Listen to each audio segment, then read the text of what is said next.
दोस्तों, हमारे विद्वानों ने प्रार्थना की कि हम 100 साल तक जिएं, लेकिन हम 100 साल तक रोगों के साथ, बीमारियों के साथ, परेशानियों के साथ नहीं, बल्कि पूर्ण स्वास्थ्य के साथ जिए। ये एक सार्थक प्रार्थना उन्होंने की। आज की स्थिति आप देखें कि व्यक्ति कम उम्र में ही अधिक उम्र के दिखाई देने लगते हैं। उसे कई प्रकारों की बीमारियां घेर लेती है। वह अपनी शारीरिक क्षमताओं को, ऊर्जा को कम उम्र में ही खोने लगता है कि व्यक्ति कम उम्र में ही अधिक उम्र का दिखाई देना शुरू हो जाता है। नाना प्रकार के बीमारियां घेर लेती है और वो अपने शारीरिक ऊर्जा को खोने लगता है। तो आज की सवाल ये है कि ऐसा आखिर क्यों हो रहा है। तो दोस्तों, आज मैं आपको ये कह देना चाहता हूँ कि आपको किसी भी प्रकार के ऐसा कोई आहार के बारे में नहीं बताऊंगा, बल्कि आपको एक काम करना है। आपको सिर्फ अपने जीवन शैली में कुछ सुधार लाने हैं। इस विषय को आज हम समझेंगे। आपको यहाँ पर कोई आहार नहीं लेना है, कोई औषधि नहीं लेना है, केवल अपनी जीवन शैली में बदलाव और कुछ महत्वपूर्ण नियमों का ध्यान रखना है। इन नियमों का पालन करके आज भी भारत और जापान के कुछ साधु संत आज भी 100-150 साल आराम से बिना किसी बीमारी के, बिना किसी परेशानी के जी लेते हैं। उनकी उम्र लंबी हो जाती है और ये कुछ नियम निश्चित रूप से आप में भी लागू होगी और आप भी खुद को लंबे समय तक नौजवान और लंबे आयु के बना सकेंगे। और 1 महीने के पालन में ही आपको इनके विशेष लाभ दिखाई देंगे। तो आगे बढ़ते हैं और समझते हैं हमारे पहले विषय को कि अगर आप कुछ शारीरिक नियमों को धारण करते हैं और जीवन शैली में बदलाव लाते हैं तो ये पर्याप्त नहीं होगा। आपको ध्यान देना होगा आपके मानसिक स्थिति के विषय में। हमारे शास्त्रों में कहा गया है कि स्वस्थ क्या है? जिसका मन प्रसन्न है, जिसकी इंद्रियां प्रसन्न है। अगर आपका मन ठीक नहीं है, विचार ठीक नहीं है, मानसिक रोग है, तो ऐसा आपके शरीर का कोई संस्थान नहीं है जहां आपके मन का प्रभाव नहीं पड़ेगा। इसके कारण आप अपनी रोग प्रतिरोधक क्षमताओं को खोने लगेंगे। आपका पाचन ठीक नहीं होगा। आपकी श्वास प्रश्वास की जो प्रक्रिया है वो भी बिगड़ने लगेगी और एक एक कोशिका आपके उससे प्रभावित होगी। तो आपको ये ध्यान देना है आप किसी चिंता, परेशानी या तनाव में ना फंसे। और ये कह देना मात्र पर्याप्त नहीं होगा। हमें ये जानना होगा कि ये परेशानियां क्यों आती है। तो इसको आप समझ ले। परेशानियां आती है गलत आचरण से, आपके गलत व्यसन से, आपके इंद्रियों के जो व्यसन है उनसे। अगर आप सदाचारी हो जाते हैं, अगर आप सही नियमों को पालन करते हैं, जीवन में सही नियम से चलते हैं, आपके तमोगुणी वृत्तियों को छोड़कर सात्विकता की ओर बढ़ते हैं, तो जीवन में कोई समस्या नहीं आएगी। जीवन में गलत आदतों को छोड़ना होगा, गलत क्रियाओं को, वासनाओं को छोड़ना होगा। तभी आप मानसिक स्तर पर शांत महसूस करते हैं। क्योंकि अगर आप कोई भी भोग भोगते हैं तो उस पर आपको तो क्षणिक सुख दिखाई देंगे, लेकिन उसके साथ विषाद, परेशानियां, मानसिक तनाव, डिप्रेशन आदियों से गुजरना पड़ता है। तो जो हमारा पहला विषय है, आचरण ठीक होना चाहिए। उसके लिए मनोभाव ठीक होना चाहिए, अपनी इंद्रियों पर नियंत्रण होना चाहिए और जीवन में ईश्वर या ब्रह्मांड के प्रति भक्ति भाव होना चाहिए। इससे आपको विशेष शांति का अनुभव होगा। इससे आपका स्वास्थ्य और उम्र में विशेष प्रभाव पड़ता है। दूसरे नियम को इस कहानी के माध्यम से समझते हैं। एक बार एक गुरु एक व्यक्ति के घर में ठहरे थे। वह व्यक्ति उन गुरु से अपने शारीरिक समस्या के बारे में गुरुजी को बताने लगे। वह व्यक्ति को पाचन से संबंधित बहुत अधिक समस्या थी। उसका भोजन ठीक से हजम नहीं होता था। वात पित्त की समस्या उसे बहुत ज़्यादा बनी रहती थी। वह गुरुजी ने उस व्यक्ति को कुछ जीवन शैली के नियम बताए, कुछ आहार के नियम बताए, जिससे कि व्यक्ति को स्वाभाविक लाभ होता है।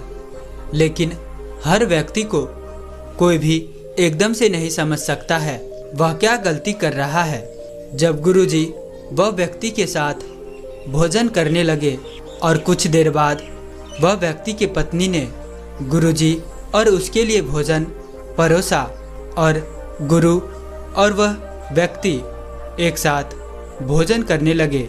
जब दोनों भोजन करके उठे तब भोजन के बाद उस व्यक्ति ने ठंडा जल मंगाया और ठंडा जल को उसने पूरे मन भरकर पी लिया, क्योंकि जब हम भोजन करके उठते हैं तब हमें बहुत जोर की पानी पीने की इच्छा करती है और ऐसा उसके साथ भी हुआ। उसने भी खाना खाने के बाद पूरी तरह से मन भरकर पानी पिया। ये सब सारी चीज़ें वह गुरुजी देख रहे थे। तब पानी पीते वक्त तो गुरुजी ने उस व्यक्ति से कुछ नहीं कहा। तब उसके बाद गुरुजी ने उस व्यक्ति से कहा कि ये आपने क्या किया। तब वो व्यक्ति कहता है, गुरुजी, जब मैं भोजन करके उठता हूँ तो मुझे जोर की प्यास लग जाती है और मैं पानी पीता हूँ। तब वह व्यक्ति कहता है, गुरुजी, आप क्यों नहीं पिए, आप भी थोड़ा पानी पी लीजिए, ये लीजिए, थोड़ा ठंडा पानी ग्रहण कर लीजिए। तब वह गुरुजी मुस्कुराते हैं और कहते हैं, नहीं बेटा, तुमने पानी नहीं पिया बल्कि तुमने जहर को पिया।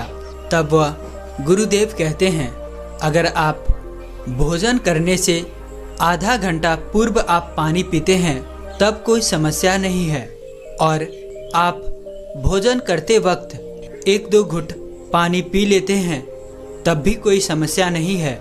इससे वो जो आहार की सूखापन होता है वो खत्म हो जाती है और भोजन मुलायम होकर हमारा पेट में जाता है।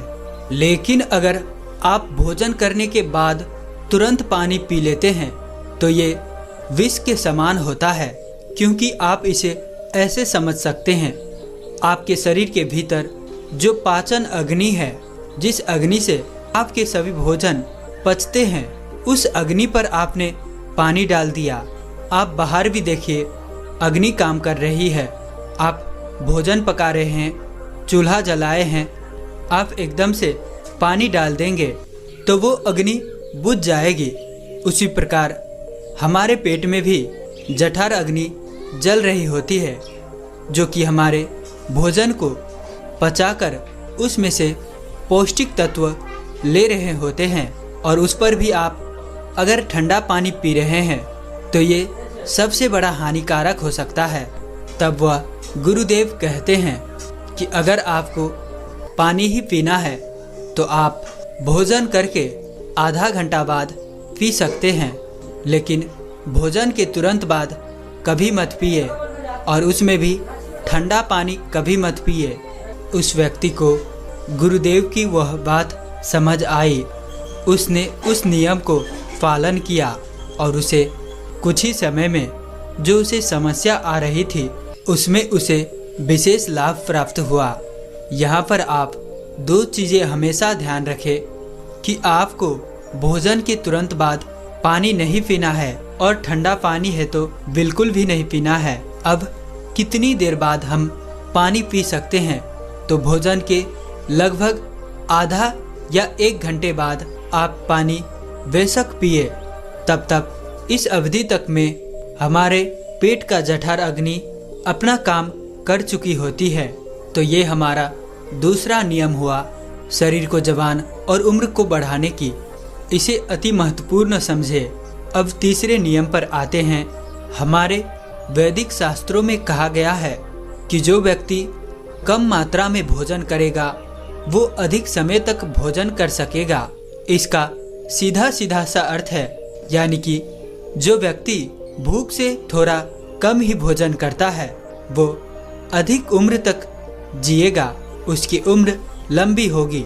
अगर वो ज़्यादा पेट भर के खाता है तो भले ही वो अच्छा भोजन खा रहा होगा, सात्विक भोजन खा रहा है, पौष्टिक भोजन खा रहा है, लेकिन यहाँ पर भी उस व्यक्ति के जीवन में प्रभाव उस भोजन के सात्विक होने के बावजूद भी उस पर तामसिक प्रभाव पड़ेगा। क्योंकि बात यह है, अंततः उसके पेट में जो भोजन जा रहा है उसकी अवस्था क्या है। मान लीजिए आपकी इच्छा है 4 रोटी खाने की और आप खा लिए 8 रोटी, तो शरीर में जाकर वो बहुत ज़्यादा भारी हो जाता है। फिर वहाँ पर उतना पाचक रस नहीं निकल पाते हैं जितना उस भोजन को पचाने के लिए चाहिए था। फिर वो भोजन पेट में अधिक समय तक रुकता है और जितने समय तक अधिक वो पेट में भोजन रुकेगा उतना ही उसमें विषाक्तता पैदा होने लगेगी। वो भोजन सड़ना शुरू कर देगा और उस पेट में सड़न से शरीर में विषाक्तता पैदा होती है। अगर आपके शरीर में थोड़ा सा भी विषाक्तता पैदा होती है तो ये आपके शरीर के लिए बहुत हानिकारक हो जाता है। जैसे कि मान लीजिए आप दूध में थोड़ी सी दही दे देते हैं तो वो पूरे दूध को दही बना देता है। इसी प्रकार शरीर की थोड़ी सी विषाक्तता हमारे पूरे शरीर को विषाक्त बना देता है। और यदि आप भूख से कम भोजन करते हैं तो कभी आपने अपक्य भोजन कर लिया, यानी आप थोड़ा कच्चा भोजन भी कर लिया, तो आपके शरीर के लिए वो हानिकारक नहीं होगा, वो भी अच्छे से पच जाएगा और आपके शरीर को लाभ प्रदान करेगा। आपको वो हानि नहीं करेगा क्योंकि भोजन की मात्रा ठीक है, आपका शरीर उसे पचा लेगा। कभी भी ध्यान रखें, भले ही अच्छा सात्विक पौष्टिक भोजन है, आप इच्छा मात्रा के जितना भी नहीं उससे थोड़ा कम भोजन लेंगे तो आप हल्का महसूस करेंगे। जीवन में तामसिकता नहीं होगी, कोई आलस्य, कोई परेशानी नहीं होगी और इससे आप लंबे समय तक जवान और स्वस्थ जीवन जिएंगे। चौथे नियम को समझते हैं कि आपको अपने सोने का, उठने का समय एक रखना है। इस पर अक्सर व्यक्ति आजकल ध्यान नहीं देता।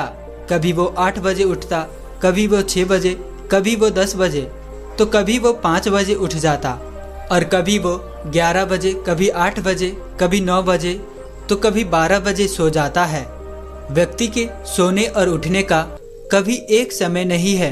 ये आचरण हमारे जवानी को कम करने में और उम्र को घटाने में बहुत ज़्यादा असर करता है। यूँ तो आपको रात्रि में 9 से 10 के बीच में सही समय में सो जाना है और सुबह ब्रह्म मुहूर्त में लगभग आपको 4 से 6 के बीच में उठ जाना है। लेकिन आपको 4 बजे उठ जाने का प्रयास करना है और यदि आप 4 बजे नहीं उठ पाते हैं तो आप ज़्यादा से ज़्यादा अधिक में 6 बजे तक में जैसे भी करके उठ जाना है। कुछ समय तक 6 बजे उठे और आप धीरे धीरे कम करके 4 बजे उठने का आदत बनाएं और धीरे धीरे करके आपको सोने और उठने के समय को एक निश्चित समय पर ला कर रखें। इससे आपके शरीर को उस प्रकार से ढलने में सुविधा होगी। आपके जो शारीरिक अवधि है, समय है, उसका समय निश्चित होगी और आप जब समय पर नहीं उठते हैं तो आपको कब्ज, पित्त आदि की समस्या होगी। आपके पाचन प्रक्रिया बिगड़ने लगेंगे और विभिन्न प्रकार के बीमारियां भी उत्पन्न होने लगते हैं अगर हम सही समय पर न सोए और न जागे तो। इसीलिए अगर आप एक तंदुरुस्त, सुंदर और नौजवान शरीर चाहते हैं और लंबी उम्र चाहते हैं तो आप सोने और उठने का समय निश्चित करें। 5वां नियम यह है, आपको चाय, कॉफ़ी और धूम्रपान इन चीज़ों से बिल्कुल दूर रहना है। अगर आप जवान शरीर चाहते हैं और लंबे उम्र तक जीना चाहते हैं तो चाय की और धूम्रपान की आदत छोड़नी होगी। क्योंकि जो धूम्रपान करते हैं, जो कि शरीर की कोशिकाओं की स्वनिर्माण प्रक्रिया है, जो शरीर में कोशिकाओं की निर्माण होती है, वो धूम्रपान करने से बिगड़ जाती है। यानी कि उसके जो शरीर के कोशिका है वो ठीक प्रकार से निर्माण नहीं होते हैं, बनते नहीं है। इससे भी बुढ़ापा दिखना शुरू हो जाता है। धूम्रपान हमारे शरीर के कोशिकाओं के ऊपर बहुत ज़्यादा नुकसान प्रदायक है। तो जो व्यक्ति चाय, कॉफ़ी और धूम्रपान के प्रयोग करता है उसके पूरे शरीर पर, उसके पूरे प्रणाली पर हर अंगों पर, कोशिकाओं पर इसका नकारात्मक प्रभाव पड़ता है और साथ ही इससे व्यक्ति का स्वास्थ्य तो बिगड़ता ही है और वो व्यक्ति जल्दी बूढ़ा होने लगता है। उसके चेहरे पर बूढ़ापन छाने लगता है। उसके जो आयु की स्थिति है वो कम होने लगती है। तो इसीलिए आपको बिल्कुल भी धूम्रपान और चाय या कॉफ़ी की प्रयोग नहीं करना है। साथ ही साथ आपको ये जानना है कि चाय कॉफ़ी और वो भी सुबह सुबह सेवन करना ये व्यक्ति के शरीर के साथ इतना अनर्थ करता है कि व्यक्ति सुबह उठते हैं बिल्कुल उसने कोई भी चीज़ ग्रहण नहीं किया है। कई लोग तो वो पानी भी नहीं पीते हैं, ऊपर से चाय कॉफ़ी शुरू कर देते हैं। ये बहुत हानिकारक होता है। ये पित्त को बढ़ाती है। ये हमारे शरीर के पेट के भीतर जाकर आंतों की जो वो लाइनिंग होती है उसे खराब कर देती है। पेट के दीवारों पर नुकसान पहुंचाती है। अल्सर जैसी स्थितियां पैदा कर देती है। तो इसीलिए अगर आपको शरीर को जल्दी बूढ़ा होने से रोकना है तो आपको चाय कॉफ़ी लेना, धूम्रपान करना बंद करना होगा। छठी नियम है कि आपको ब्रह्मचर्य का पालन करना है। अब आप यहाँ पर ये सोच रहे होंगे कि ब्रह्मचर्य यानी कि अविवाहित होना है। यहाँ पर ब्रह्मचर्य का मतलब ये नहीं है कि सिर्फ अविवाहित होना है। यहाँ पर इसका अर्थ है कि ब्रह्मचर्य, इसका मतलब ब्रह्मा का आचरण। हम ब्रह्मचर्य से अपने विचारों को शुद्धिकरण करते हैं। जो व्यक्ति ब्रह्मचर्य का पालन करता है उसके विचार में शुद्धिकरण होता है। अपने विचारों पर और भावों पर उसके नियंत्रण होता है।